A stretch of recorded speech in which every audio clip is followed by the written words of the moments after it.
नमस्कार दोस्तों, मैं अभय प्रताप सिंह एक बार फिर से आपका स्वागत करता हूं आपके अपने एजुकेशन प्लेटफॉर्म यूनिमार्क क्लासेस में।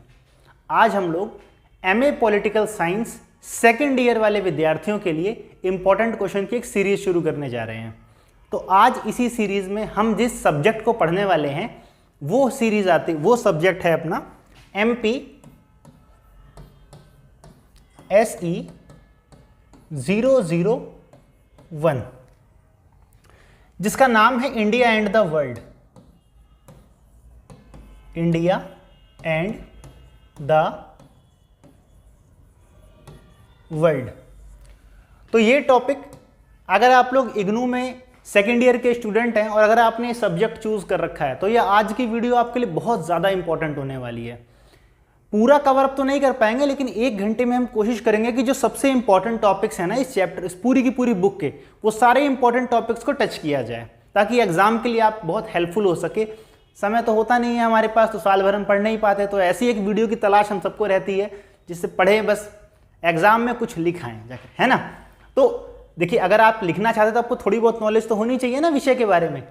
तो ये टॉपिक जो अपना है इंडिया एंड द वर्ल्ड, तो जैसा साफ साफ पता लग रहा है, इंडिया यानी कि हमारा प्यारा देश Bharat, and the world, Bharat के पूरे विश्व के साथ कैसे संबंध है या भारत का विश्व को देखने का नजरिया कैसा है। इस पूरी बुक के अंदर केवल इसी बारे में बात की गई है। यदि आप इंटरनेशनल रिलेशंस के बारे में थोड़ी बहुत भी जानकारी रखते हैं तो ये पेपर आपका बहुत आसान होने वाला है, बहुत बढ़िया होने वाला है, कोई टेंशन लेने की जरूरत नहीं है। आपको छोटे मोटे फैक्ट्स के बारे में पता होना चाहिए। उन्हीं फैक्ट्स के बारे में आज हम क्या करेंगे, डिटेल में समझेंगे और डेप्थ में बात करेंगे इस बारे में, ठीक है।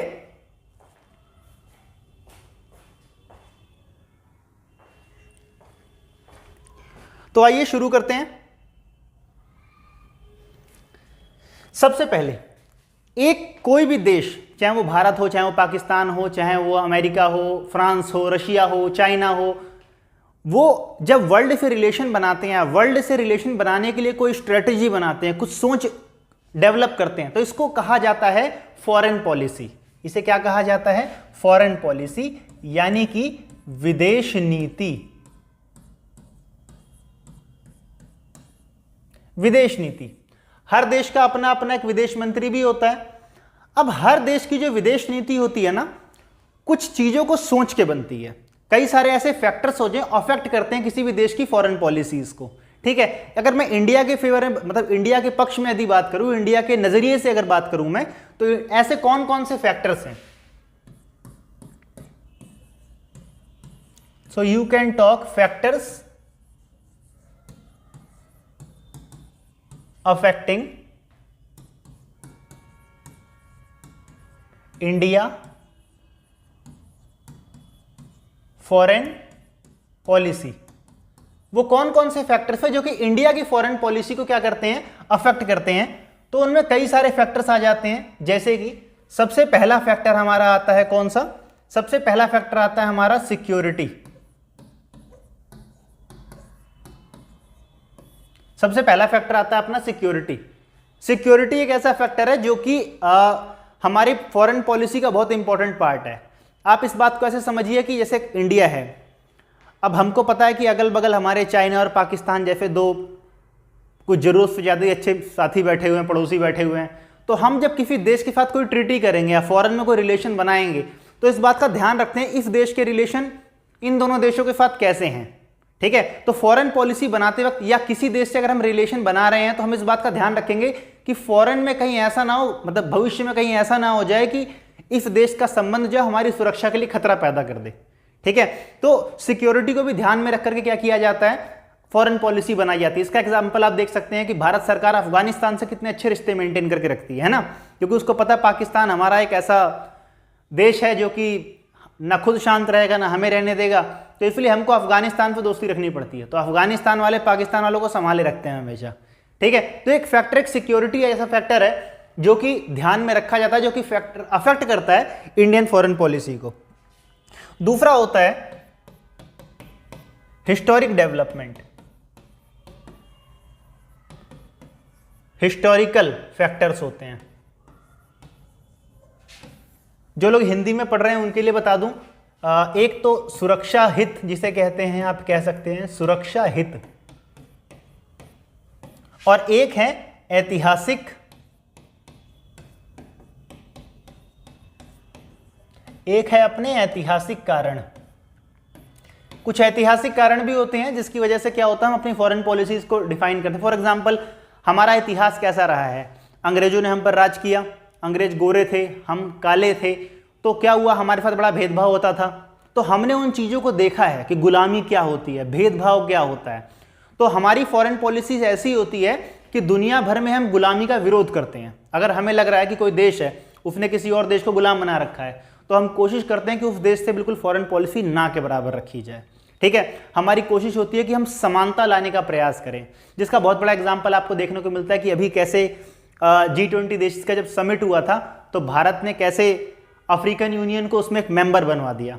ठीक है, तो ये सब क्या होता है कि एक फैक्टर होते हैं हमारी फॉरेन पॉलिसी में, सोचने के तरीके होते हैं पूरे के पूरे। एक होता है हमारा इकोनॉमिकल इंटरेस्ट, एक होता है हमारा क्या, इकोनॉमिकल इंटरेस्ट, यानी कि हमारा आर्थिक हित।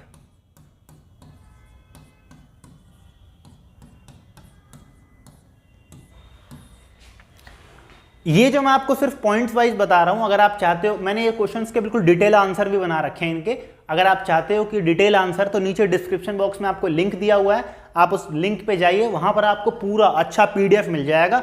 हिंदी मीडियम में भी मिलेगा, इंग्लिश मीडियम में मिलेगा, दोनों मीडियम के छात्र क्या है उसे डाउनलोड कर सकते हैं, जो कि आपकी परीक्षा के लिए बहुत उपयोगी सिद्ध हो सकता है। तो इकोनॉमिक इंटरेस्ट कैसे, अब हम किसी देश से संबंध बना रहे, हमने जापान से संबंध बनाए अपने, तो जापान से हमारे संबंध क्यों बनाए भाई, जापान से कुछ इन्वेस्टमेंट आएगी, जापान से कोई टेक्नोलॉजी आएगी। साउथ कोरिया से संबंध बनाए हमने, ठीक है, अब साउथ कोरिया से संबंध बनाए तो उससे क्या हुआ कि वहां की कुछ टेक्नोलॉजी आई, वहां से कुछ इन्वेस्टमेंट आया, अमेरिका से Narendra Modi ji make in India की बात करते हैं हर जगह जाकर के। देखिए, जब भी हम किसी फॉरेन से रिलेशन बनाते हैं, हर चीज में एक ही चीज नहीं होती। अब जापान या अमेरिका पे जब रिलेशन हमारे बनेंगे तो उसका आधार इकोनॉमिकल होगा, ठीक है, उसका आधार क्या होगा, इकोनॉमिकल होगा। लेकिन अफगानिस्तान से जब हमारे संबंध बनेंगे तो क्या होगा, उसका होगा सिक्योरिटी, उसका एक बहुत बड़ा कंसर्न होगा कि अफगानिस्तान में क्या टेक्नोलॉजी देगा या क्या हमारी मदद करेगा, हमको ही उसकी मदद करनी पड़ेगी उल्टा जाकर के। ठीक है, तो फॉरेन पॉलिसी को सारे फैक्टर्स क्या होते हैं, अफेक्ट करते हैं। इसके अलावा जो हो सकता है ज्योग्राफिकल कंडीशन,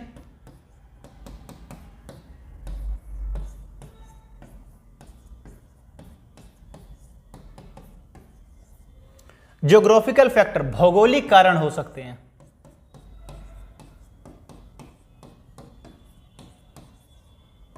कुछ भौगोलिक कारण भी होते हैं, जैसे कि हम देखते हैं कि भाई चाइना ने क्या किया, धीरे धीरे हमको घेरना शुरू कर दिया। चाइना ने हमारे म्यांमार का कोको आइलैंड ले लिया, फिर श्रीलंका के पास जाके हम्बनटोटा आइलैंड को अपने कब्जे में ले लिया, मतलब कब्जे में लीज पे ले लिया, कहने का मतलब कब्जा कर, अपनी सेना वहां बिठा दी। म्यांमार में जाकर के कुछ ले लिया, पाकिस्तान में जाकर के उन्होंने क्या किया, वो सीपैक और ग्वादर बंदरगाह पे अपना अड्डा जमाना शुरू कर दिया। तो इस तरीके से क्या है, मतलब चाइना ने हमको घेरना शुरू कर दिया। अब भौगोलिक रीजन पे हमारी ये जिम्मेदारी बढ़ गई थी, हम उसे मतलब घेरे, तो हमने क्या कर दिया, हमने एक बेल्ट बनाई, थाईलैंड से लेकर के एक रोड बनानी शुरू कर दी नितिन गडकरी जी ने, इंटरनेशनल रोड, जो कि आसियान कंट्रीज को जोड़ रही है सीधे सीधे। तो चाइना वालों ने हमें घेरा, हम उनको घेरना शुरू कर देते हैं। इसीलिए भारत सरकार ने मालदीव की कई बिलियन डॉलर देके मदद की कि आप चाइना का कर्जा उतार दो, क्योंकि अगर आप कर्जा नहीं उतार पाए तो चाइना क्या करेगा, मालदीव से कहेगा भाई हमें अपनी आर्मी यहाँ बिठाने दो। तो ज्योग्राफिकल भी कई सारे कारण होते हैं। तो किसी भी देश की जो फॉरेन पॉलिसी बनती है, उस फॉरेन पॉलिसी को बहुत सारे फैक्टर्स अफेक्ट करते हैं। अगर मैं इंडिया के रीजन से बात करूं तो कौन कौन से फैक्टर्स हैं जो इंडियन फॉरेन पॉलिसी को अफेक्ट कर सकते हैं, तो भाई वो ये सारे कारण हैं। इसके अलावा भी बहुत सारे हैं, मैंने आपको बताया, डिटेल में दिया, आपको चाहिए तो नीचे लिंक दिया हुआ है, आप जाइए और PDF डाउनलोड कर लीजिए। इग्नू के एग्जाम्स आ गए हैं और आप भी टेंशन में हो, सिलेबस बड़ा है, टाइम कम है और समझ नहीं आ रहा कहाँ से पढ़ाई करें, तो टेंशन मत लो। यूनिमा क्लासेस लेके आया है 2025 के लिए upgraded notes, 100% exam oriented trips और स्मार्टली डिजाइन नोट्स। यूनिमा क्लासेस ने नोट्स में कवर किए हैं topic summary, main points for quick revision, 8+ possible exam questions कि किस तरह से एग्जाम में आपसे क्वेश्चंस पूछे जा सकते हैं, flow charts to easily understand the topic, then आता है आंसर विद की हाइलाइट्स कि किस तरह से आप एग्जाम्स में आंसर्स लिख सकते हैं। पिछले कई सालों से यूनिमा क्लासेस के नोट्स प्लस वीडियो लेक्चर्स ने थाउजेंड्स ऑफ स्टूडेंट्स की हेल्प करी है, ना सिर्फ एग्जाम को क्लियर करने में, इवन एग्जाम्स में अच्छा स्कोर करने में। तो सोच क्या रहे हो, एग्जाम क्लियर करने हैं, वो भी बिना टेंशन के? तो अभी यूनिमा क्लासेस की वेबसाइट पे जाओ और नोट्स डाउनलोड कर लो। यूनिमा क्लासेस की वेबसाइट का लिंक आपको इसी वीडियो के डिस्क्रिप्शन में मिल जाएगा। वीडियो लेक्चर्स के लिए यूनिमा क्लासेस विद्यार्थी के चैनल को अभी सब्सक्राइब करो। इसके अलावा आपको समझना पड़ेगा कि दुनिया में पता बहुत सारे ऑर्गेनाइजेशंस होते हैं, बहुत सारे ऑर्गेनाइजेशंस होते हैं। अब उन ऑर्गेनाइजेशंस, चलिए ऑर्गेनाइजेशन के बारे में बाद में बताता हूं, पहले मैं बताता हूं कि इंडिया में जो है, जब कोई इंडिया फॉरेन पॉलिसी बनाती है तो इंडिया की फॉरेन पॉलिसी में बहुत सारी चीजें ऐसी हो रखी हैं जो कि बड़ी स्टैब्लिश हैं, वेल स्टैब्लिश हैं। ठीक है, ऑलरेडी जब कोई वेल स्टैब्लिश चीज होती है तो नया प्रधानमंत्री कोई नीति बनाते वक्त पुराने फैक्टर्स को देखता है। जैसे पंचशील, ये एक बहुत ही इंपॉर्टेंट पंचशील समझौता, बहुत ही इंपॉर्टेंट एग्रीमेंट है। पंचशील एग्रीमेंट 1954 में हुआ था। 1954 में हुआ था। भारत के प्रधानमंत्री जवाहरलाल नेहरू और चाइना के उस वक्त के प्रधानमंत्री जो थे झाऊ, इन दोनों के बीच में हुआ था ये। इसमें हिंदी चीनी भाई भाई का नारा दिया गया था। आज तक इसकी झलक हमारी फॉरेन पॉलिसी में देखने को मिलती है। इसका एग्जाम्पल दिया जाता है वर्ल्ड लेवल पर। ठीक है, या फिर कह सकते हैं आप नेम, जिसे हम लोग नॉन अलाइनमेंट मूवमेंट कहते हैं।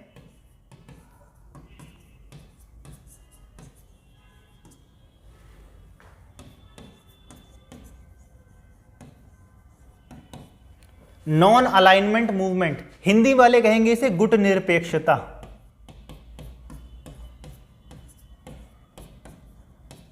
गुट निरपेक्षता यानी कि जब दुनिया कोल्ड वॉर के एरा में चल रही थी तो हम किसी भी ग्रुप में नहीं गए, ना हमने अमेरिका का ग्रुप चूज किया, ना हमने यूएसएसआर का ग्रुप चूज किया। हमने कहा कि भाई हम दोनों ग्रुप से अलग रहेंगे, दोनों पावर ग्रुप से अलग रहेंगे। इसी को कहा गया नॉन अलाइनमेंट मूवमेंट कहा गया।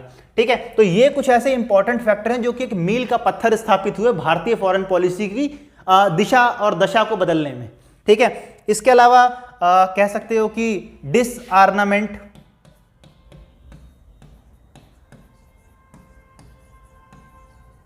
हिंदी वाले इसे कह सकते हैं निशस्त्रीकरण।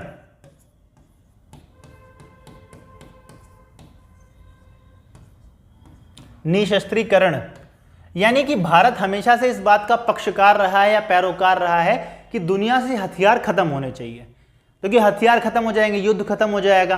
ठीक है, तो ये कुछ ऐसी बातें हैं जो हमारी फॉरेन पॉलिसी में स्टैब्लिश करके गए, हमारे पूर्वज जो थे स्टैब्लिश करके गए, और उसके बाद के जो नेता थे उन लोगों ने लगातार इसके ऊपर काम करते रहे और लगातार काम किया है। ठीक है, तो क्योंकि मैं बता रहा हूं, जैसे पहले ही बता चुका हूं कि एक वीडियो है जो कि आपके पूरे चैप्टर्स को इंक्लूड करती है, तो आंसर तो एग्जाम में आप लिखोगे ही लिखोगे। ठीक है, भारतीय छात्रों की यही सबसे खूबी है कि जिस बारे में उनको कुछ भी नहीं पता होता उसके बारे में 3-4 पेज भर देते हैं, तो आंसर तो आप लिखोगे ही लिखोगे, ये मैं जानता हूं।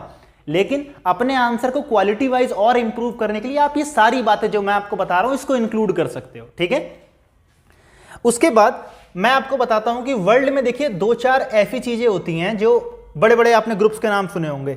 ठीक है, तो हमको कुछ ऐसे ग्रुप्स देखने हैं, हमें कुछ ऐसे ग्रुप्स पता होने चाहिए जो ग्रुप्स इंटरनेशनल लेवल पे बनाए गए हैं, और उस इंटरनेशनल लेवल के ग्रुप में इंडिया भी एक मेंबर है, उसमें इंडिया भी क्या है, एक मेंबर है।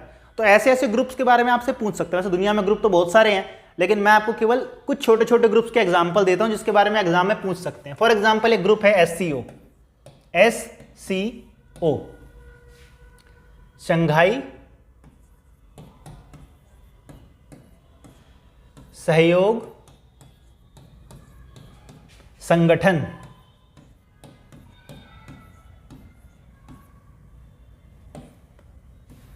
ठीक है, शंघाई कोऑपरेशन ऑर्गेनाइजेशन, तो ये शंघाई सहयोग संगठन है। किन किन देशों ने मिलकर बनाया था इसको बनाया था बेसिकली चाइना, रशिया, किर्गिस्तान और तुर्किस्तान।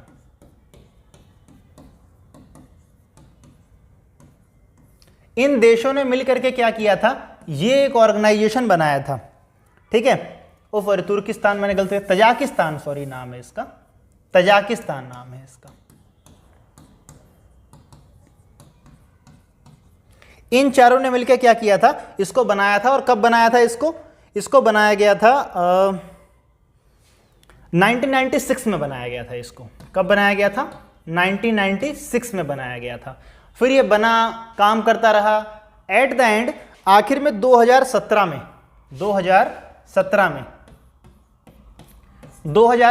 इंडिया और पाकिस्तान दोनों को इसका मेंबर बना दिया गया। इंडिया और पाकिस्तान दोनों को इसका मेंबर बना दिया गया। देखिए, जब भी कोई ग्रुप बनता है ना, तो ऐसे नहीं कोई भी जाके मेंबर बन रहा है उसका, ऐसे नहीं होता। ग्रुप के सारे मेंबर राजी होने चाहिए इस बात के लिए कि हाँ इनको बुलाओ, ठीक है। तो इंडिया के लिए तो मैक्सिमम लोग इसमें राजी थे, लेकिन पाकिस्तान को फोर्सफुली चाइना ने इंक्लूड करवाया, क्योंकि वो चाहता था कि एक कभी मान लो कल कोई इंडिया कुछ ऐसी बात बोले जो चाइना को पसंद ना आए इस ग्रुप के अंदर, तो कोई होना चाहिए ना। चाइना अपने मुंह थोड़ी बात करेगा कि हाँ भाई हम भी, क्योंकि गलत तो कर ही रहा है, तो उसको एक ऐसा बंदा चाहिए था जो इंडिया को काउंटर कर सके यहाँ पर। तो उन्होंने पाकिस्तान को भी ऐड करवा दिया इसके अंदर लगे हाथों, ठीक है। तो ये एक ऐसा ग्रुप है जिसके बारे में आपको डिटेल में अगर आप कहीं से पढ़ सके तो बहुत अच्छी बात है, लेकिन एससीओ के बारे में पूछा जा सकता है क्योंकि इंडिया इसका एक मेंबर है और 2017 में इसका मेंबर बना था, ठीक है। इसके अलावा कुछ और ग्रुप्स हैं, जैसे कि अगर मैं बात करूं तो एक संगठन अपना आता है ब्रिक्स,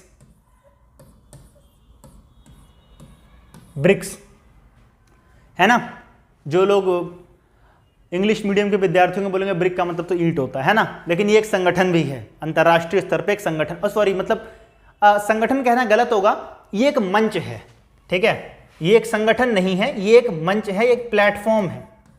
क्या है ये एक प्लेटफॉर्म है, एक तरीके से एक मंच है, ठीक है। इसके अंदर जो पहले इसका नाम ब्रिक्स नहीं था, हमेशा से इसका नाम ब्रिक्स नहीं रहा।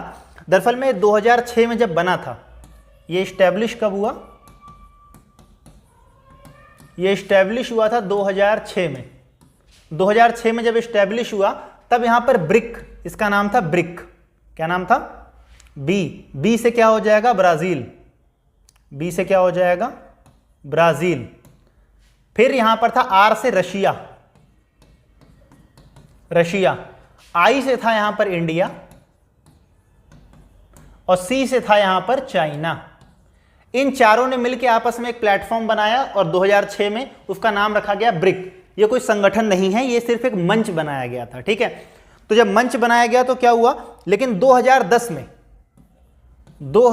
में क्या हुआ, इसमें एंट्री हो गई साउथ अफ्रीका की। 2010 में क्या हुआ, साउथ अफ्रीका जुड़ गया, साउथ अफ्रीका ने ज्वाइन कर लिया इसको। और साउथ अफ्रीका ने जैसे ही ज्वाइन किया तो ब्रिक के पीछे एक ऐसे लग गया, तो ब्रिक्स हो गया ये, ठीक है। तो इस ग्रुप के बारे में आपको पता होना चाहिए। इसके बाद जो एक बहुत इंपॉर्टेंट ग्रुप बनता है, ठीक है, जिसके बारे में एग्जाम में पूछा जाता है, बहुत बार पूछा जाता है, ठीक है, वो है अपना सार्क। बहुत इंपॉर्टेंट ग्रुप है ये, बहुत ही ज्यादा इंपॉर्टेंट ग्रुप है, और इसके बारे में सवाल पूछे जाने की संभावना बहुत ज्यादा है। हिंदी में इसे दक्षेश कहते हैं, ठीक है, दक्षिण क्षेत्रीय संगठन, ठीक है। तो साउथ एशिया का जो पार्ट है, जैसे भारत जो है ना वो एशिया के अंदर साउथ एशिया वाले रीजन के अंदर आता है, तो साउथ एशियन रीजन के अंदर क्या होता है, इसका अपना मानना है। इसकी फुल फॉर्म हो जाएगी अपनी South Asia Association Regional corporation.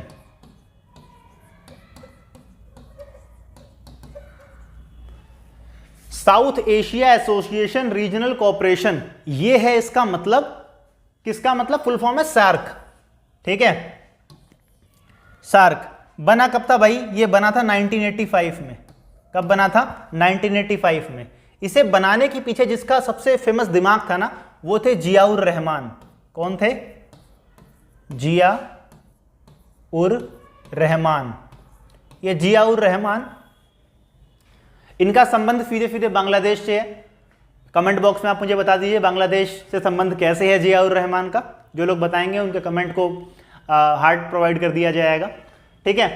तो जियाउर रहमान जो थे वो थे, उनका संबंध मतलब बांग्लादेश, अभी आंसर बताने वाला था मैं, ठीक है। इसका संबंध बांग्लादेश से था। इन्होंने पहली बार सुझाव दिया था कि जो ये भारत से जुड़े हुए जितने आसपास, भारत के आसपास के जो देश हैं, जैसे भारत हो गया, पाकिस्तान हो गया, बांग्लादेश हो गया, मालदीव हो गया, श्रीलंका हो गया, तो इनका कल्चर जो है, इनकी संस्कृति जो है वो लगभग लगभग एक जैसी ही है।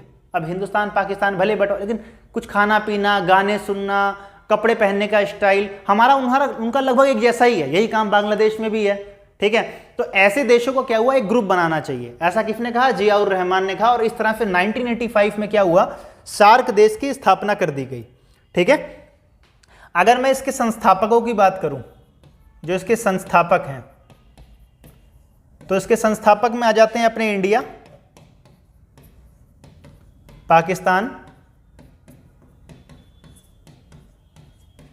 बांग्लादेश,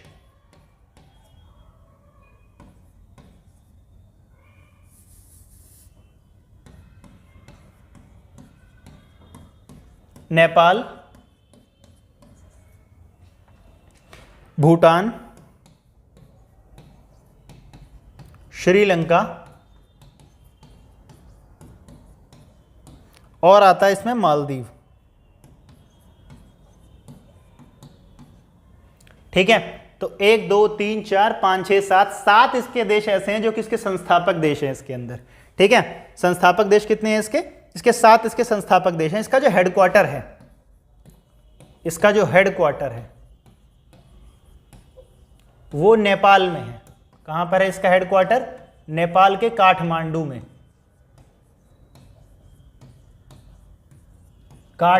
में, भारत का एक बहुत ही प्रसिद्ध और फेमस ज्योतिर्लिंग जो है वो काठमांडू में पाया जाता है। अगर नाम पता है तो कमेंट बॉक्स में बता देना, ठीक है। अब उसके बाद हुआ क्या, 2007 या 8 के आसपास ना अफगानिस्तान को भी इसमें एंट्री दे दी गई थी। उसके बाद सार्क के अंदर ही एंट्री दे दी गई थी, तो वो 8वां देश बन गया था एक्चुअली में इसका। अब ये तो कुछ ऐसे मैंने बताया, सार्क को आप लोग ध्यान से पढ़ना बहुत ज़्यादा।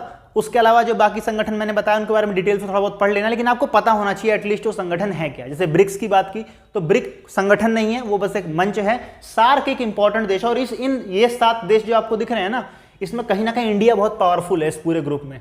तो इंडिया की जिम्मेदारी इस ग्रुप को लेकर बहुत बढ़ जाती है। लेकिन ये ग्रुप धीरे शुरुआत में तो बहुत अच्छा काम करता रहा, एक मंच प्रोवाइड किया, सब लोग आते थे, अपनी बात करते थे, इसकी बैठकें हुआ करती थी।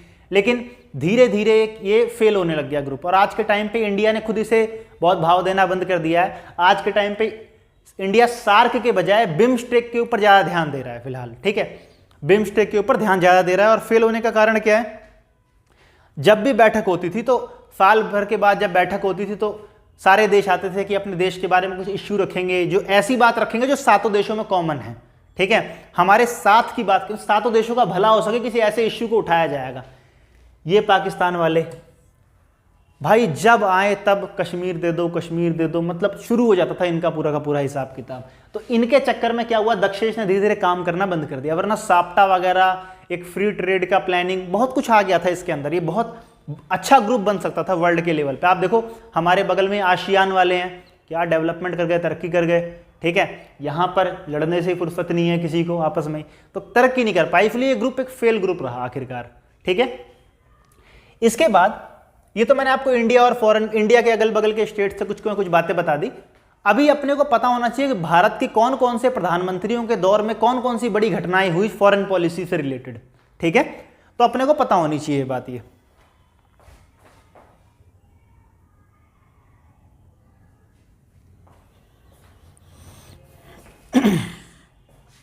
तो सबसे पहले हम बात करेंगे इंदिरा गांधी जी की।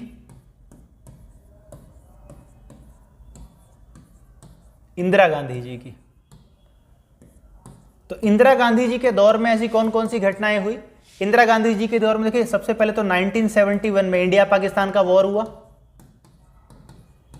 इंडिया पाक वॉर हुई।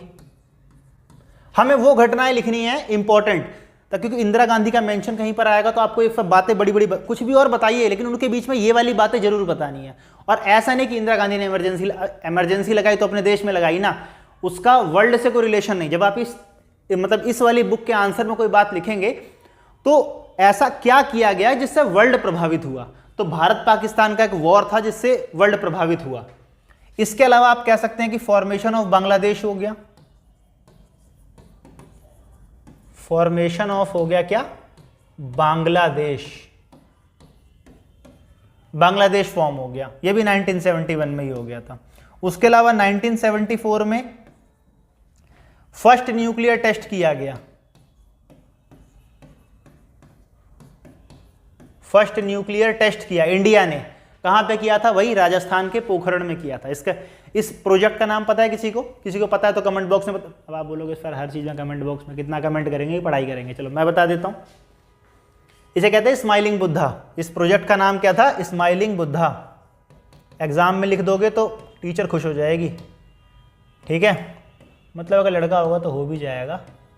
स्माइलिंग बुद्धा होता क्या? देखो होता क्या है ना, ऐसा सोशल साइंस एक ऐसी चीज़ है, मान लो एग्जाम में आंसर सब लिख के आएंगे ही आएंगे। जैसे मैंने बताया भारत के नौजवान योग्यता 3-3 पेज 4-4 पेज, कुछ बिना नॉलेज की 4-4 पेज लिख देते हैं, ठीक है। लेकिन लिखना और क्वालिटी वाला आंसर लिखना, इन दोनों में बड़ा फर्क होता है, ठीक है। तो आपको जितने फैक्ट्स पता रहेंगे ना, उतना आपका आंसर बढ़िया होता चला जाएगा।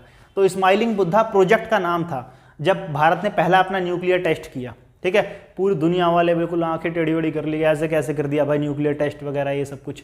लेकिन भारत उस वक्त किसी इंटरनेशनल प्रेशर में नहीं आया और उसने क्या किया? अपना न्यूक्लियर टेस्ट किया, कंप्लीट किया उस न्यूक्लियर टेस्ट को, ठीक है। तो ये इंदिरा गांधी जी के दौर की कुछ बड़ी बड़ी घटनाएं थी। इसके बाद अगर बात की जाए तो राजीव गांधी जी के, अगर मैं राजीव गांधी जी की बात करूं,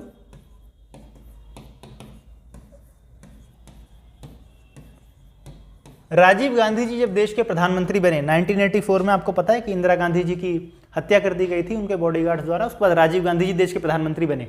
राजीव गांधी जब देश के प्रधानमंत्री बने तो उन्होंने सबसे ज्यादा फोकस जिस पे किया वो किया डेवलपमेंट पे, डेवलपमेंट पे, विकास को अपने केंद्र में रखा। कई बार आपने सुना होगा ये प्रचार भी ऐसा कहता है राजीव गांधी कंप्यूटर भारत में लेके आए थे, ठीक है। तो अब कंप्यूटर तो हो सकता है उससे पहले, लेकिन कंप्यूटर जैसा शब्द एक आम जनमानस तक पहुंच पाया, ठीक है, आम लोग इस धारणा से जुड़े, तो पहली बार उन्होंने विकास की बात करनी शुरू की। उन्होंने कहा पुरानी कब तक बातें हम ढोते रह जाएंगे। और ये ऐसे प्रधानमंत्री बने जो कि गए कहां पर, वहां भी गए, क्या बोलते हैं, चाइना भी गए। चाइना का इन्होंने, क्योंकि जब 1962 में इंडिया चाइना की वॉर हो गई थी, जब से इंडिया चाइना की वॉर हुई थी कोई भी प्रधानमंत्री उसके बाद से, जवाहरलाल नेहरू के लास्ट थे, उसके बाद से कोई प्रधानमंत्री ना चाइना से हमारी बातचीत हुई और ना वहां पे गया। हालांकि बीच में जब अटल बिहारी वाजपेयी जी की सरकार, मतलब अटल बिहारी वाजपेयी कह रहा हूं, जब जनता पार्टी की सरकार आई थी तो अटल बिहारी वाजपेयी विदेश मंत्री थे, वो चाइना गए थे, लेकिन प्रधानमंत्री नहीं गए थे उसमें, मोरारजी देसाई नहीं गए थे उसमें प्रधानमंत्री। लेकिन राजीव गांधी ने क्या किया? चाइना के साथ रिलेशन क्या किए, चाइना के साथ रिलेशन थोड़े से अपने सुधारने शुरू किए, ठीक है। उसके अलावा अगर इनके टर्म को याद किया जाएगा तो तमिल प्रॉब्लम का सॉल्यूशन निकाला इन्होंने,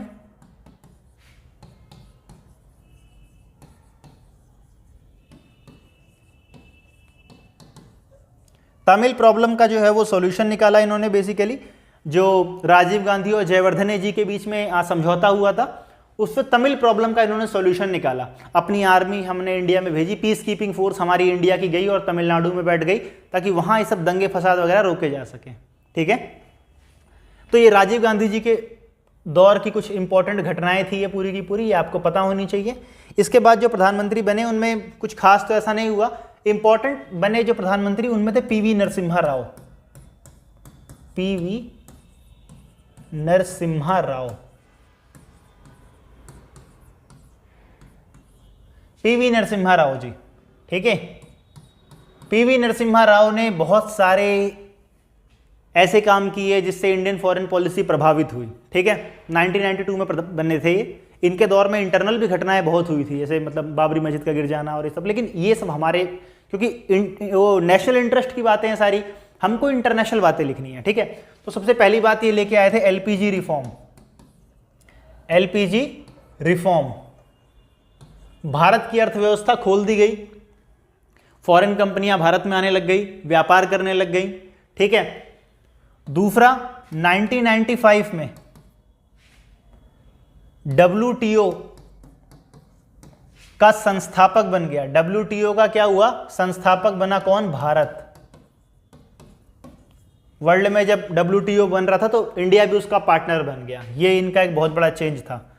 एक बहुत बड़ी पॉलिसी जो इन्होंने बनाई, जो कि आज भी इनके नाम से जाना जाता है जिसको, वो पॉलिसी है look east policy. Look east policy, ठीक है, लुक ईस्ट पॉलिसी। कई बार एग्जाम में आपसे लुक ईस्ट पॉलिसी के बारे में बहुत कुछ पूछ लेंगे। लुक ईस्ट पॉलिसी का मतलब क्या होता है? तो लुक ईस्ट पॉलिसी का मतलब होता है कि जो ईस्ट के कंट्रीज हैं अपनी, जो ईस्ट की कंट्रीज है, मतलब आसियान कंट्रीज, जो थाईलैंड, अपना उधर सिंगापुर, कंबोडिया, वियतनाम, ये जो देश है ना आसियान कंट्रीज जिसे हम कहते हैं, उन आसियान कंट्रीज के साथ अपने रिलेशन बेटर बनाने की कोशिश की गई, ठीक है। तो भारत के ईस्ट में सब कुछ पड़ता है सब कुछ। तो उन्होंने अपने एक भाषण में सिंगापुर के अंदर इसका जिक्र किया था 1992 में ही, कि हमें अब पूर्व की तरफ देखना चाहिए, ठीक है। तो लुक ईस्ट पॉलिसी नाम से फेमस हुआ। उसके बाद भारत के संबंध बहुत बढ़ते चले गए, बहुत अच्छे हो गए, किनके साथ? आसियान कंट्रीज के साथ होते चले गए, बहुत अच्छे संबंध होते चले गए। इसके बाद जो दौर आता है वो आता है अटल बिहारी वाजपेयी जी का।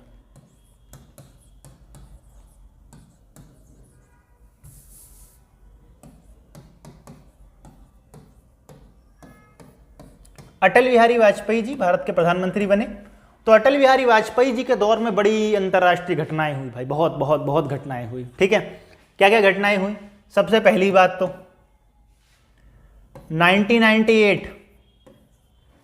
1998 पोखरण में न्यूक्लियर टेस्ट हुआ। न्यूक्लियर टेस्ट हुआ। पूरी दुनिया ने वैसी नाक टेढ़ी कर रखी थी जब हमने इंदिरा गांधी जी के टाइम पे किया था 1974 में पहला टेस्ट।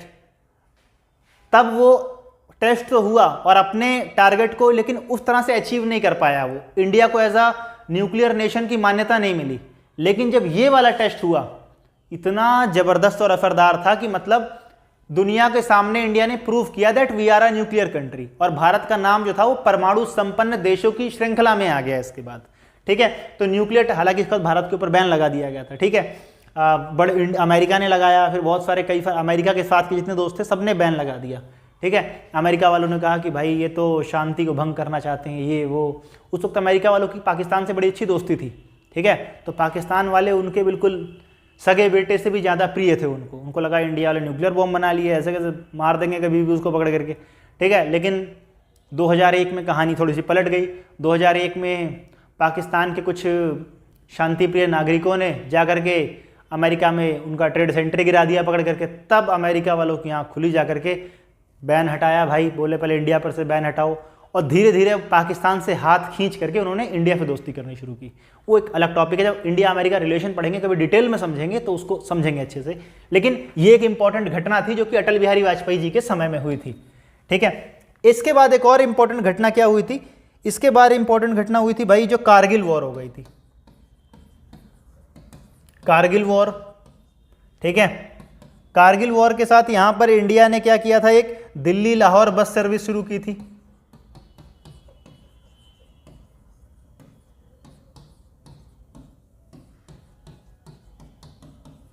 अटल बिहारी वाजपेयी जी ने भारत के पड़ोसियों से उसके संबंध ठीक करने शुरू किए थे। जब संबंध सही करने शुरू किए तो क्या हुआ? उसमें एक बस चलाई गई जो दिल्ली से लाहौर जाती थी सीधा सीधा, ठीक है। तो ताकि दोस्ती हो सके दोनों देशों में। नवाज शरीफ उस तरफ से थे और अपने अटल बिहारी वाजपेयी जी इस तरफ से थे, दोनों प्रधानमंत्री मिले। अटल बिहारी वाजपेयी जी खुद ही बैठ करके इस बस में लाहौर तक गए। तो फिर जैसा कि पाकिस्तान दुनिया के लिए जाना जाता है दोस्ती, तो भाई वहाँ की आर्मी को हजम ही नहीं होती। बस वहाँ की आर्मी ने तख्ता पलट कर दिया, नवाज शरीफ को लात मार के भगाया। जनरल परवेज मुशर्रफ वहाँ पे राष्ट्रपति बन गए और हमने भेजी बस, उन्होंने भेजे गुंडे, आतंकवादी, टेररिस्ट, और कारगिल के रास्ते भेजा। और कारगिल वॉर से पहली बार एक तरीके से वर्ल्ड में पाकिस्तान ने इस बात को माना, स्वीकार किया अनऑफिशियली कि भाई हम डायरेक्ट लड़ाई में नहीं जीत सकते। क्योंकि 1971 और 1965 वॉर में तो इंडिया पाकिस्तान की आर्मी लड़ी थी, लेकिन कारगिल वॉर में तो क्या हुआ कि उन्होंने आर्मी नहीं भेजी अपनी, नॉर्मल कपड़े पहना करके, आर्मी के लोग थे लेकिन नॉर्मल कपड़े पहना के घुसपैठिए भेज दिए। अब बाद में जब सारे पिटा गए तो फिर कहा गया कि यार ये तो हमारी आर्मी थी ही नहीं, ये तो वहीं के लोग थे, लोकल कश्मीरीज थे, ऐसा कुछ भी नहीं था।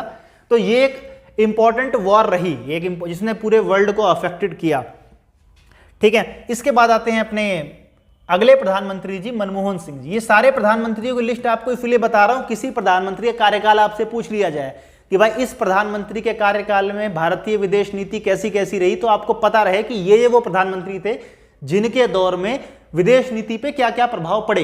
ये अपने आप को बात पता होनी चाहिए, अपने को क्लियर होना चाहिए पहले तो, ठीक है। उसके बाद में आए अपने मनमोहन सिंह जी। मनमोहन सिंह जी,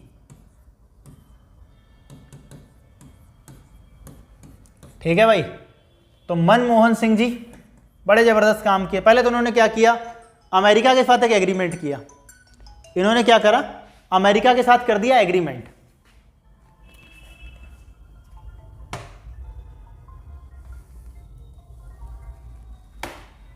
इन्होंने अमेरिका से एग्रीमेंट किया।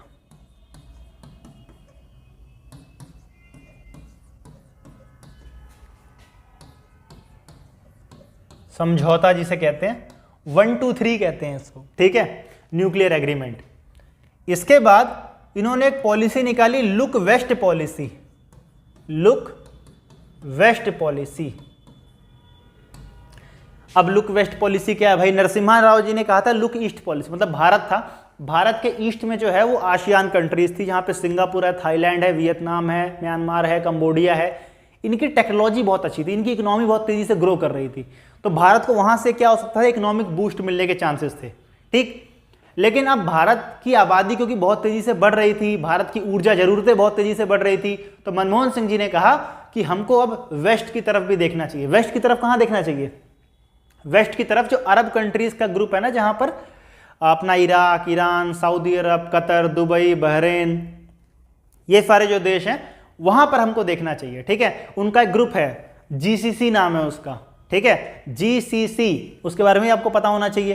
तो इंडिया को पता भाई कच्चा तेल वहीं से लेना है और तेल की रिक्वायरमेंट बहुत ज़्यादा बढ़ गई। अगर भारत को डेवलप करना है तो डेवलपमेंट के लिए एनर्जी का सेक्टर बहुत स्ट्रॉन्ग करना जरूरी है, और भारत की ऊर्जा जरूरतें सबसे ज़्यादा गल्फ कंट्रीज से पूरी हो रही थी। इसीलिए मनमोहन सिंह जी ने अपनी फॉरेन पॉलिसी में एक नया नाम जोड़ा, जिसे क्या कहा गया, जिसे कहा गया लुक वेस्ट पॉलिसी कहा गया, ठीक है।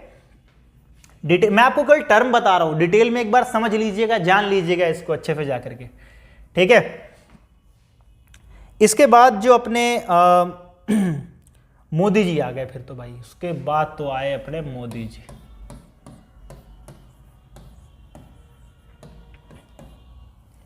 लोग बोलेंगे किसी प्रधानमंत्री के साथ जी नहीं लिखा, मोदी जी लिख रहा है, ठीक है।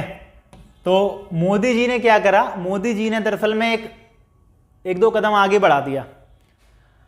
नरसिम्हा राव जी ने कहा था look east policy, Modi ji ने कहा हटाओ लुक ईस्ट पॉलिसी, बहुत हो गया लुकिंग, 1992 से लुक ही हो रहा है, एक्ट ईस्ट पॉलिसी शुरू करो। मोदी जी ने कहा act east policy, act east policy, act east policy शुरू की गई। एक्ट ईस्ट पॉलिसी का मतलब क्या होता है कि मतलब अभी तक हम लुक ईस्ट पॉलिसी में केवल देख रहे थे कि भाई आसियान तक हमारे संबंध रहे, मोदी जी उससे आगे निकल गए, बोले कि आसियान के साथ तो अब काम करना शुरू करेंगे, हमको उससे आगे बढ़ के साउथ कोरिया और जापान तक भी क्या है संबंध बनाने पड़ेंगे, ठीक है। मोदी जी देखा ना, जापान के प्रधानमंत्री शिंजो आबे बार बार आते थे, कभी वो यहाँ आ रहे हैं, कभी ये वहाँ जा रहे हैं, गंगा आरती हो रही है, ठीक है। तो ये एक्ट ईस्ट पॉलिसी का ही सारा का सारा क्या था, सारा का सारा प्रभाव था एक्ट ईस्ट पॉलिसी का ही। उसके बाद मोदी जी का एक था पैरा डिप्लोमेसी, एक मोदी जी के एक इंपॉर्टेंट है पैरा डिप्लोमेसी जिसे कहा जाता है। और पैरा डिप्लोमेसी के अंदर कहा गया, नरेंद्र मोदी जी ने कहा कि भाई इंडिया के एक एक शहर को किसी वर्ल्ड की एक बड़ी सिटी के साथ कनेक्ट करना पड़ेगा, ठीक है, ताकि वो शहर उसके जैसा बन सके। इसका बहुत बड़ा एग्जांपल आपको देखने को मिलता है, जैसे वाराणसी, टोक्यो,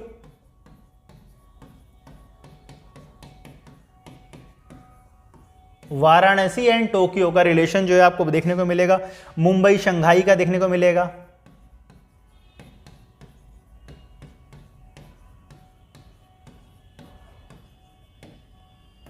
ठीक है। तो शिंजो आबे जो प्रधानमंत्री थे लेट, अब तो उनका असैसिनेशन कर दिया गया है, तो जब वो आते थे भारत तो गंगा आरती में जाया करते थे, ठीक है। टोक्यो की कहा गया कि भाई बनारस को टोक्यो बना दिया जाएगा, वहां पे साफ सुथरा करके वहां जहाज वहाज चलाए जाने लग गए, ठीक है। तो एक सिटी को बिल्कुल एक देश जैसा बनाने का प्रयास किया गया एक्चुअली में, तो इसी डिप्लोमेसी को पैरा डिप्लोमेसी कहते हैं।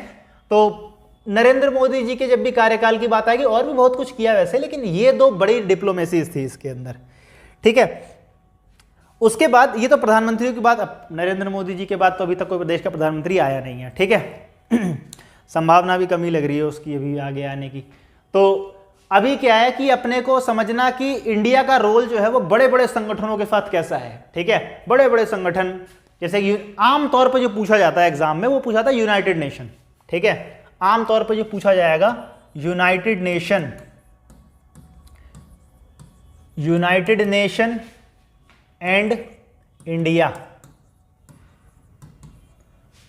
तो भाई भारत ने तो हमेशा हमेशा के हमेशा मदद की है यूनाइटेड नेशन की। इंडिया का सपोर्ट हमेशा यूनाइटेड नेशन के साथ रहा है, मतलब भारत ने हमेशा यूनाइटेड नेशन को कहा कि आप कुछ अच्छा करो, हम आपका सपोर्ट करेंगे। जैसे वर्ल्ड पीस पे हम सपोर्ट करते हैं,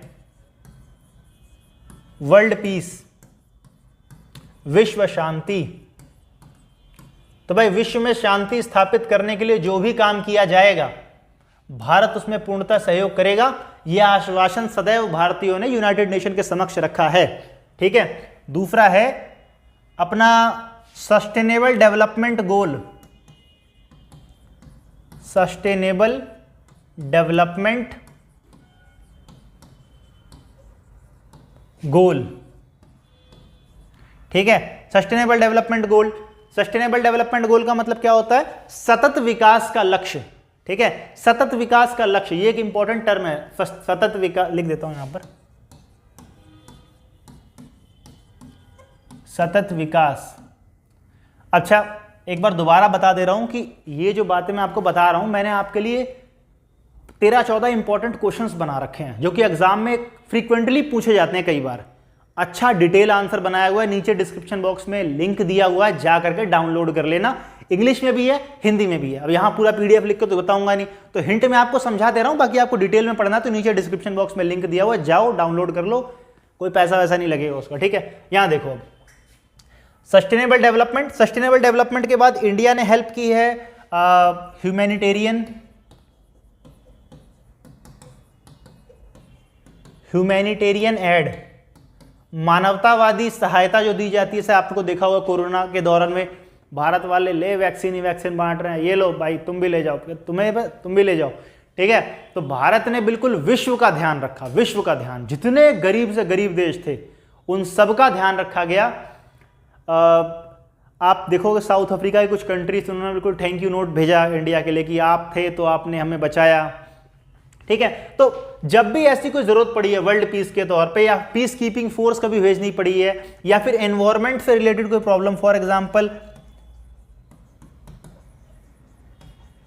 कोई एनवायरमेंटल इश्यू आया है अगर, जैसे क्योटो प्रोटोकॉल आया था ओजोन लेयर को लेकर के, है ना, या ग्लोबल वार्मिंग को लेकर के मॉनिटरल प्रोटोकॉल आया, तो भारत ने उसके ऊपर पूरा सहयोग दिया कि हाँ भाई क्योटो प्रोटोकॉल को लेकर कोई नियम बना तो हम उसको मानते हैं इस बात को, ठीक है। अभी आपको पता है कि कौन सा सोलर, वर्ल्ड में सोलर की एक टीम बनाई गई थी, उसका ऑफिस यहाँ गुड़गांव में बनाया गया है, जिसमें भारत, नरेंद्र मोदी जी ने कहा था कि वन सन वन वर्ल्ड, मतलब सन से अगर एनर्जी बना के पूरे वर्ल्ड को ग्रिड से जोड़ दिया जाए तो पूरे लाइट से क्या हो सकता है, पूरे एक ऊर्जा बचाई जा सकती है, सन से इतनी एनर्जी बनाई जा सकती है। क्योंकि देखो दुनिया में किसी देश में धूप बहुत ज़्यादा है, किसी देश में धूप बहुत कम है, तो जहाँ पे ज़्यादा अगर वहाँ पर सनलाइट को यूज़ करके इलेक्ट्रिसिटी बनाई जाए, वहाँ की आबादी को दी जाएगी, जो बच गई दूसरे देश में ट्रांसफर कर दी जाएगी। इस तरह से क्या ऊर्जा बचाई जा सकती है पूरी दुनिया में, ठीक है। तो इसका एक ऑर्गेनाइजेशन भी बनाया गया है, लेकिन ऐसा नहीं है कि सब कुछ, इंडिया की कुछ डिमांड भी है इस बात को लेकर के, ठीक है। जिसमें सबसे पहले इंडिया की डिमांड है, जो इंडिया की डिमांड है, मैं डिमांड बताने जा रहा हूं। सबसे बड़ी डिमांड है इंडिया की कि वहां पर जो है एक तो रिफॉर्म की बहुत जरूरत है। रिफॉर्म का मतलब इंडिया चाहता है कि वहां पर इंडिया को एक परमानेंट मेंबर स्टैब्लिश किया जाए, ऐसे परमानेंट सीट मिले हमको उसके अंदर, ठीक है। मिलनी चाहिए कि नहीं मिलनी चाहिए, एक बार कमेंट बॉक्स में बता देना। आपको क्या लगता है कि इंडिया को परमानेंट सीट मिलनी चाहिए कि नहीं मिलनी चाहिए, ठीक है। तो रिफॉर्मेशन, रिफॉर्म की बात करता है इंडिया, पहली बात। दूसरी बात इंडिया बात करता है कि जो इनइक्वालिटीज है, जो इनइक्वालिटीज है डेवलपिंग और डेवलप्ड कंट्रीज में, इनइक्वालिटीज किसके बीच में है? Develop and developing countries.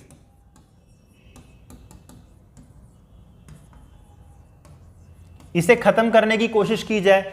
अब जैसे डेवलप कंट्री अमेरिका जो है सब के सब ये कहते हैं कि अब इनका तो सब घर पानी बन चुका है, सब कुछ ठीक ठाक तरीके से, तो ये लोग इन्वायरमेंट की बड़ी चिंता जाहिर करते हैं कि अरे इस देश में तो कार्बन एमिशन बहुत ज़्यादा हो रहा है, इसमें ऐसा है वैसा है, इस देश को ध्यान देना चाहिए, सब्सिडी बहुत दे रहा है अपने किसानों को। नरेंद्र मोदी जी ने तब जब वो बराक ओबामा वहाँ पे राष्ट्रपति थे तभी जाकर के यूनाइटेड नेशन में बात बोली थी कि जो अमीर देश हैं आप लोग शोषण करते हो गरीब देशों का, ठीक है, यहाँ से रॉ मटेरियल उठा करके खुद कार्बन एमिशन ज़्यादा कर रहे हो और चाहते हो कि मतलब प्रॉफिट तो आप ज़्यादा उठा रहे हो, लेकिन जब जिम्मेदारी लेने की बात आती है तो आप कहते हो सबकी जिम्मेदारी बराबर बराबर है। ऐसा तो नहीं हो सकता। जो देश पर्यावरण का उपयोग ज़्यादा कर रहा है जिम्मेदारी भी उसकी ज़्यादा होनी चाहिए, ठीक है। तो ऐसे कई सारे इश्यूज़ पे लेकर के हमारा भी क्या है, यूनाइटेड नेशन से कॉन्फ्लिक्ट चलता रहता है धीरे धीरे, ठीक है। तो ऐसे कुछ डिमांड्स भी चलती रहती हैं। इग्नू के एग्जाम्स आ गए हैं और आप भी टेंशन में हो, सिलेबस बड़ा है, टाइम कम है और समझ नहीं आ रहा कहाँ से पढ़ाई करें, तो टेंशन मत लो। यूनिमा क्लासेस लेके आया है 2025 के लिए upgraded notes, 100% exam oriented, crisp और स्मार्टली डिजाइन नोट्स। यूनिमा क्लासेस ने नोट्स में कवर किए हैं topic summary, main points for quick revision, 8+ possible exam questions कि किस तरह से एग्जाम में आपसे क्वेश्चंस पूछे जा सकते हैं, flow charts to easily understand the topic. Then आता है आंसर विद की हाइलाइट्स कि किस तरह से आप एग्जाम्स में आंसर्स लिख सकते हैं। पिछले कई सालों से यूनिमा क्लासेस के नोट्स प्लस वीडियो लेक्चर्स ने थाउजेंड्स ऑफ स्टूडेंट्स की हेल्प करी है, न सिर्फ एग्जाम को क्लियर करने में, इवन एग्जाम्स में अच्छा स्कोर करने में। तो सोच क्या रहे हो, एग्जाम क्लियर करने हैं, वो भी बिना टेंशन के? तो अभी यूनिमा क्लासेस की वेबसाइट पे जाओ और नोट्स डाउनलोड कर लो। यूनिमा क्लासेस की वेबसाइट का लिंक आपको इसी वीडियो के डिस्क्रिप्शन में मिल जाएगा। वीडियो लेक्चर्स के लिए यूनिमा क्लासेस विद्यार्थी के चैनल को अभी सब्सक्राइब करो। इसके अलावा जो इंटरनेशनल इश्यूज हैं, जो भी बहुत ज़्यादा इंटरनेशनल इश्यूज हैं, जैसे कि एक बहुत बड़ा इंटरनेशनल इश्यू है टेररिज्म। टेररिज्म, आतंकवाद।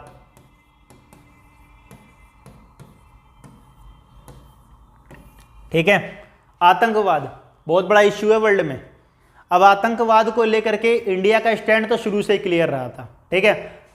आपने मोदी जी का एक वो सुना होगा लाइन, उन्होंने बोली थी कि देयर इज नथिंग गुड और बैड टेररिज्म। इस दुनिया में कोई भी अच्छा आतंकवाद और बुरा आतंकवाद नहीं होता, ठीक है। जब वो ये बात बोल रहे हैं अच्छा आतंकवाद या बुरा आतंकवाद नहीं होता, इसका मतलब क्या होता है कि जो कई अच्छी कंट्रीज होती है ना, जैसे अमेरिका जैसी कंट्रीज हैं, इनकी आदत होती है कि जबरदस्ती किसी देश में घुस जाएंगे और हम डेमोक्रेसी सिखाने जा रहे हैं। दरअसल में वेस्ट की थोड़ी समस्या है। अंग्रेज भी जब हिंदुस्तान के ऊपर राज करते थे ना, तो ये नहीं बोलते थे दुनिया को कि हम राज कर रहे हैं, हमने गुलाम बना रखा है। वो कहते थे कि हम इनको सुधार रहे हैं, हम इनका एजुकेशनल डेवलपमेंट कर रहे हैं, बहुत पिछड़े हुए हैं ये, ठीक है। अफ्रीकन कंट्रीज का शोषण आज यही बोल के किया जाता है। जब सद्दाम हुसैन ने कहा इस बात को दुनिया के सामने कि भाई तेल हमारा, हम अपने प्राइस से बेचेंगे, हम डॉलर में नहीं बेचेंगे, अमेरिकन को पता लग गया कि भाई डॉलर में अगर तेल नहीं बिकेगा तो हमारी वैल्यू गिर जाएगी। अटैक कर दिया भाई उसकी कंट्री पे कि भाई यहाँ पे वो नहीं है, डेमोक्रेसी नहीं है, ये तो केमिकल वेपन बना रहे हैं, दुनिया खतरे में पड़ जाएगी। तो इस तरीके से क्या करते हैं, मतलब जहां इनका मन करता है उसे टेररिस्ट बताया, खुद अटैक कर दिया, खत्म कर दिया, बाद में कोई केमिकल वेपन मिला ही नहीं उसके अंदर, ठीक है। तो ये प्रॉब्लम आ जाती है कई बार। तो टेररिज्म को लेकर के एक इंटरनेशनल इश्यू है जिसके ऊपर इंडिया का स्टैंड साफ है कि गुड टेररिज्म बैड टेररिज्म जैसा कुछ नहीं होता। अमेरिकन के साथ इश्यू ये है कि भाई 2001 जब तक इनके ऊपर वर्ल्ड ट्रेड सेंटर में हमला नहीं हुआ था ना, तब तक तो ये बोलते थे कि टेररिज्म जो है वो केवल ये साउथ एशियन कंट्रीज है ना, उनकी प्रॉब्लम है। हमारे यहाँ कहाँ आतंकवादी हमला होता है, हमारे यहाँ तो हिम्मत ही नहीं किसी। भाई वर्ल्ड ट्रेड सेंटर गिर गया, फिर रशिया के ऊपर अटैक हुआ 2004 में, चेचन्या के ब्लैक विडोज ने जब कई सारे अटैक कर दिए थे वहाँ पर। तो जब दुनिया के फ्रांस का आप देख लो पिछले 10 साल में क्या हाल हुआ है, ठीक है। तो अब ये लोग आतंकवाद को एक वैश्विक मुद्दा मानते हैं, ठीक है। तो आतंकवाद के ऊपर आपको कुछ एग्जांपल्स पता होने चाहिए, हर कंट्री का पॉइंट पता होना चाहिए। आज के टाइम पे आतंकवाद जो है बहुत ज़्यादा इंक्रीमेंट होता जा रहा है, ठीक है। उसका रीज़न क्या है, एक तो ये लोग टेक्नोलॉजी का यूज़ करने लग गए हैं, टेक्नोलॉजी का यूज़ करने लग गए हैं। रेडिकलिज्म बढ़ता चला जा रहा है, ठीक है। कट्टरवाद की भावना जो है बढ़ती चली जा रही है, और हो क्या रहा है, अब ये फैल भी बहुत टेक्नोलॉजी का यूज है, मोबाइल कैमरे वैमरे, देखा ना ISIS वाले वहां से वीडियो अपलोड कर रहे हैं, वहां से कैसे लोगों को मारा जा रहा है। तो ये सब चीज देख के ना जनता दुनिया में रेडिकलाइज होते हैं पब्लिक। तो ये कई सारे इसके कारण हो सकते हैं, और कहीं कहीं पे तो आप ये भी कह सकते हो कि हाँ बहुत ज़्यादा एक्सप्लॉयटेशन हो रहा है। बहुत ज़्यादा क्या होता है, जब एक्सप्लॉयटेशन से भी क्या होता है कि टेररिज्म के बढ़ने के चांसेस बहुत ज़्यादा बढ़ जाते हैं, ठीक है। किसी कंट्री में इक्वालिटी नहीं है, या फिर डेमोक्रेसी कहीं पर नहीं होती, राइट्स नहीं मिल पाते, वो भी एक टेररिज्म का कारण हो सकता है। तो एक इंटरनेशनल इशू है, इसके ऊपर दुनिया को समझना चाहिए, और कभी भी टेररिज्म का काउंटर टेररिज्म नहीं हो सकता, ठीक है। ये हमेशा इस बात को ध्यान रखना चाहिए, ठीक है। एक और इंपॉर्टेंट इशू है जो कि वर्ल्ड के लिए बड़ा इंपॉर्टेंट है, जिसे हम लोग कहते हैं डिस आर्मामेंट, हिंदी में इसे कहते हैं निशस्त्रीकरण।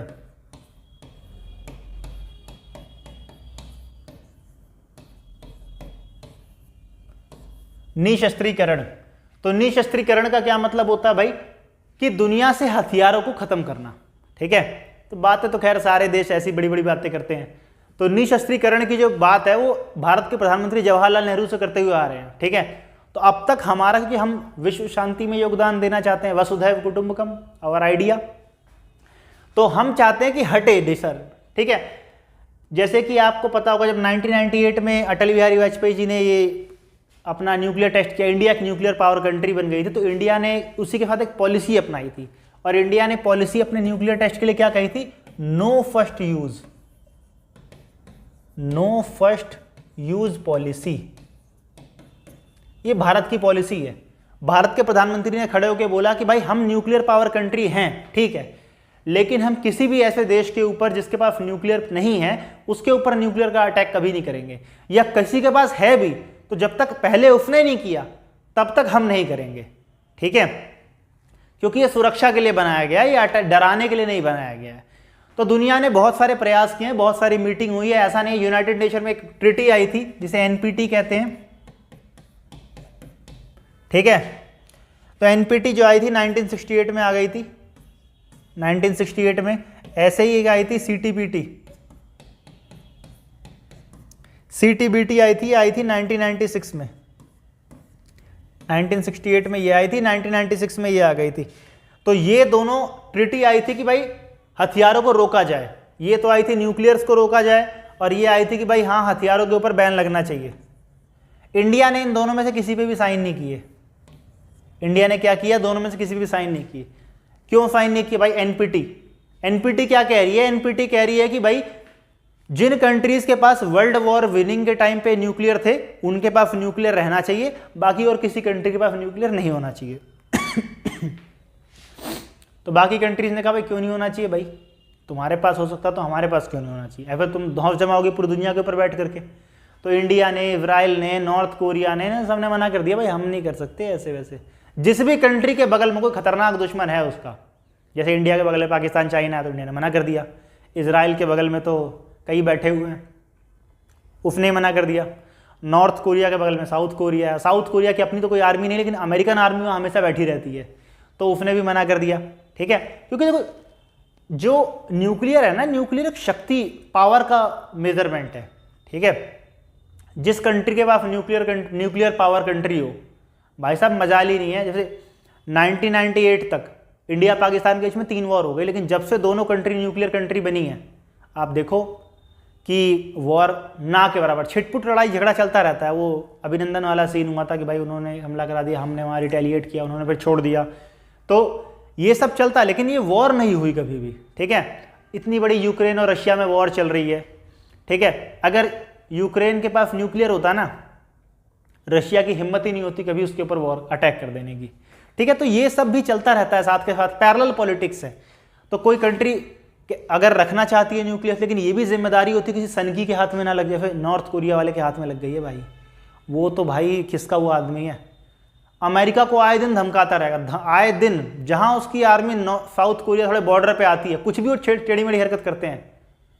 उसने कह रखा जिस दिन अमेरिका ने कुछ भी उल्टी सीधी हरकत कर दी उठा के फेंक दूंगा, न्यूक्लियर वीज़ा साउथ कोरिया का नामो निशान मिटा दूंगा दुनिया से मैं। साउथ कोरिया बिल्कुल जिगरी दोस्त है भाई इसका, अपने चाइना उसका अमेरिका वालों का, तो साउथ कोरिया वालों से बिल्कुल प्यार से बात, मतलब साउथ कोरिया की वजह से नॉर्थ अमेरिका से बड़े प्यार से बात करते हैं अमेरिका वाले, भाई आराम से बदतमीजी मत करना, आराम से प्यार से बैठ के बात करेंगे, ठीक है।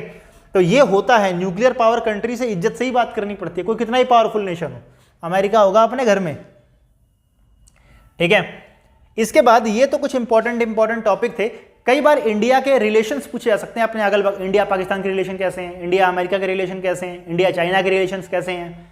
आपसे पूछा जा सकता है कि इंडिया और भूटान के रिलेशन कैसे हैं। तो बहुत जो जनरली करंट में रहते हैं ना आमतौर पे, उसका पूछा जाता है रिलेशन में, ठीक है।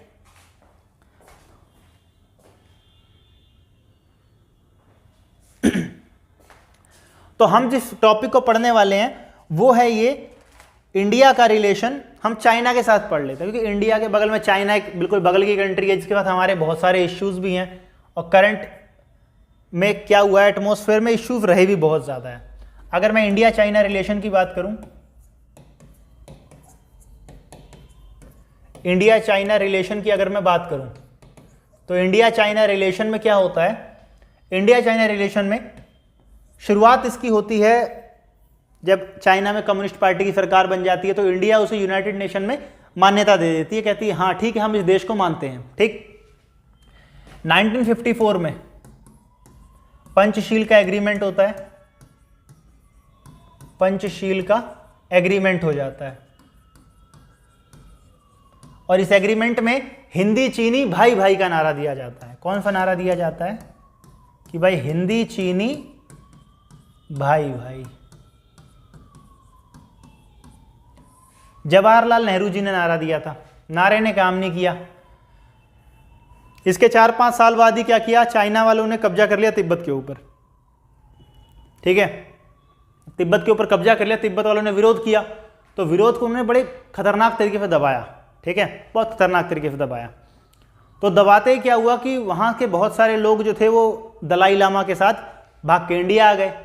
तो दलाई लामा के साथ बहुत सारे विद्रोही जब इंडिया में आ गए, तो बहुत सारे लोगों ने नेहरू जी की आलोचना भी की इस बात के लिए कि एक बगल के देश के ऊपर आक्रमण हो रहा है और आप शांत बैठे हुए हो, आप तो कहते हो कि हम बिल्कुल गुलामी की और दबाने के बिल्कुल खिलाफ हैं इस चीज़ में।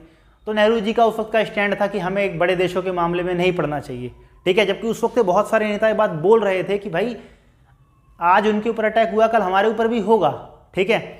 लेकिन खैर उस वक्त की बातें हैं, क्या सोचा गया क्या किया गया। परिणाम ये रहा कि भाई तिब्बत के ऊपर अटैक हो गया चाइना का। चाइना पे जब कई सारे धर्मगुरु और बैठ करके इंडिया में आ गए, दलाई लामा वगैरह, तो चाइना इस बात से नाराज हो गया। चाइना ने कहा कि हमारे विरोधियों को शरण देना दुश्मनी जैसा काम है, तो इंडिया ने दुश्मनी निभाई है इसका मतलब। तो फिर मामला और संबंध खराब होने लग गए हमारे। संबंध खराब होते होते होते होते मामला यहाँ पहुँच गया कि 1962 में दूसरा काम ये हो गया कि भाई 1962 में इंडिया सीनो वॉर हो गई, भाई इंडिया चाइना वॉर हो गई। और एक बहुत बड़ा हिस्सा मतलब सिंगापुर जितना बड़ा देश है ना, उतना बड़ा हिस्सा हमारा चाइना ने कब्जा लिया, ठीक है। अक्साई चीन कहते हैं हम उसको, ठीक है। अक्साई चीन नहीं बोलना चाहिए, अक्साई इंडिया बोलना चाहिए उसको, तो वर्ड का ही सारा खेल है, पता है। तो हमारा अक्साई का इलाका उन्होंने बेसिकली हथियार लिया। उसके बाद मेन जो यहाँ पर इश्यू निकल करके आता है, एक तो वॉर तो हो ही गई, चलो इस वॉर के बाद कोई गया ही नहीं लौट करके वहाँ पर, मतलब कोई प्रधानमंत्री गया नहीं चाइना में। फिर राजीव गांधी गए सीधा प्रधानमंत्री बन करके वहाँ पे, और राजीव गांधी के जाने के बाद क्या हुआ, धीरे धीरे इंडिया चाइना के रिलेशन अच्छे होने लग गए। उसके बाद के जो प्रधानमंत्री है उन्होंने भी दौरा किया, लगातार दौरा किया, तो रिलेशन अच्छे होते चले गए। लेकिन बाद में जब इंडिया और यूएसए के रिलेशन धीरे धीरे अच्छे होने लग गए, इंडिया और यूएसए का जो रिलेशन है ये एक बहुत बड़ा कारण बन गया, इंडिया और चाइना का रिलेशन खराब होने का कारण बन गया, ठीक है। क्योंकि इंडिया यूएसए के रिलेशन जो है वो अच्छे बनने लग गए, तो जब ये रिलेशन अच्छे बने तो ये लोग डेमोक्रेसी की बात करते हैं, और चाइना डेमोक्रेसी शब्द से बहुत डरता है, बहुत डरते हैं वो डेमोक्रेसी वर्ड से। जिस दिन वहाँ के लोगों को आज़ादी मिल गई ना भाई, खैर नहीं है वहाँ के लोग, नेताओं की तो खैर नहीं है। इसीलिए वो लोग अपने लोगों को कभी भी डेमोक्रेसी नाम का जो वर्ड है ना, इसको टच तक नहीं करने देते। आप लोग गूगल पे कभी सर्च करोगे टियानमेन स्क्वायर, तो टियानमेन स्क्वायर में एक बार जैसे हमारे यहाँ इंडिया में प्रोटेस्ट धरना वरना धर देते हैं रोड पे बैठ गए, जंतर मंतर पे बैठ गए, तो ऐसा सब करते रहते हैं ना। वहाँ पर टियानमेन स्क्वायर वहाँ की बड़ी फेमस जगह है। एक बार वहाँ के बच्चों ने, कई सारे छात्रों ने टियानमेन स्क्वायर में डेमोक्रेसी को लेके प्रोटेस्ट कर दिया, आंदोलन कर दिए कि भाई हमको भी क्या चाहिए, वो चाहिए, मतलब लोकतंत्र चाहिए अपने देश में। भाई साहब चाइना वालों ने अपने देश के नागरिकों के ऊपर पता है टैंक चलवा, टैंक जो आता है ना आर्मी का, वो उनके ऊपर चढ़ा दिया गया था। इस तरह से कुचला गया उस आंदोलन को। तो इंडिया, वो नहीं चाहते कि यहाँ पर ऐसा अलाइनमेंट हो कभी भी, ठीक है।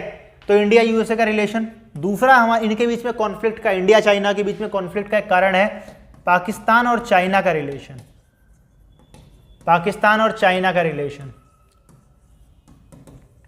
ठीक है।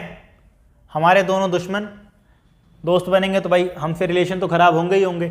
उसका एक बहुत बड़ा रीज़न ये भी है, जो चाइना वाले सीपैक बना रहे हैं, सीपैक कॉरिडोर जो बन रहा है, वो बेसिकली एक रास्ता बन रहा है ग्वादर बंदरगाह से लेके चाइना तक। और ये रास्ता जो है ना, वो गिलगिट बाल्टिस्तान से होते हुए जा रहा है। वो इलाका, वो कश्मीर है जिसको हम मानते हैं कि वो हमारा इलाका है।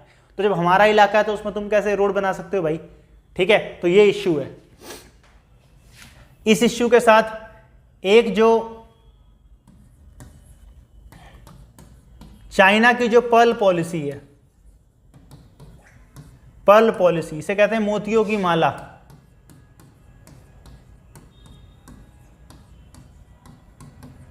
चाइना वाले क्या कर रहे हैं, हमको घेर रहे हैं चारों तरफ से, हमारे अगल बगल के देशों को कर्ज देते हैं, अपने डेब्ट ट्रैप में फंसाते हैं, और डेब्ट ट्रैप में फंसा के उनको अपने फेवर में ला रहे हैं धीरे धीरे, ठीक है। जब अपने फेवर में धीरे धीरे ला रहे हैं तो उससे क्या हो रहा है, उससे प्रॉब्लम क्रिएट हो रही है, सीधे सीधे समझ लो। जैसे उन्होंने ले लिया, बांग्लादेश वालों से ले लिया, चटगांव का बंदरगाह ले लिया, म्यांमार वालों से कोको आइलैंड ले लिया, हम्बनटोटा आइलैंड ले लिया, इससे श्रीलंका वालों से, मालदीव से भी लेने वाले थे, लेकिन मालदीव को भारत ने पैसा देके कर्जा मुक्त करा दिया उसको, पहले फिर ना कर्जा रहेगा ना कुछ रहेगा। तो भारत को घेर रहे हैं चारों तरफ से, तो ये भी एक इश्यू रहेगा। 7th, डोकलाम का बहुत बड़ा इश्यू रहा।